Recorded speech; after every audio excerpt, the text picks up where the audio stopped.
पुखरायन येथील रहिवासी असलेले भगीरथ यादव लखनौमध्ये सुरक्षारक्षक म्हणून काम करायचे. त्यांची पत्नी उषा यादव या एकटीच गावी पुखरायन येथे राहत होत्या. भगीरथ दर आठवड्याला रजेवर पुखरायनला येत असत. भगीरथ यादव आणि उषा यादव यांचे लग्न 2014 मध्ये झाले होते.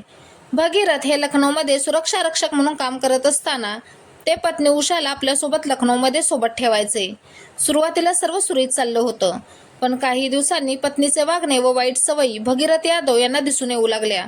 उषा यादव यांचे बाहेर अवैध संबंध होते. त्यामुळे भगीरथ यादव यांनी उषाला आपल्या मूळ गावी पुखरायन येथे पाठवले. पण तरीही तिच्या वाईट सवयी काही सुधारल्या नाहीत. पुखरायन येथील उषाचे अवैध संबंध असल्याचे भगीरथच्या कानावर येऊ लागले. त्यामुळे त्यांच्यातील वाद वाढू लागले. उषा ही भगीरथला मारहाण करत असे. बाहेर तिचे अवैध संबंध असल्याने नवरा गावी आला की तिला त्याची अडचण होत असे. त्यामुळे ती सतत त्याच्याशी भांडण करत असे. दिनांक 16 सप्टेंबरला भगीरथ पुखरायन येथे आला असता दोघांचे भांडण विकोपाला गेले. घटनेच्या दिवशी वाद वाढतच गेला. त्यामुळे रागाच्या भरात भगीरथने पत्नी उषावर परवाना असलेल्या बंदुकीने गोळी झाडली. यानंतर त्याने स्वतः 112 वर डायल करून हत्येची माहिती पोलिसांना दिली. त्यानंतर पोलिसांनी 19 सप्टेंबरला गुरुवारी आरोपी पतीला अटक केली. आरोपीची चौकशी केल्यानंतर त्याला न्यायालयात हजर करण्यात आले.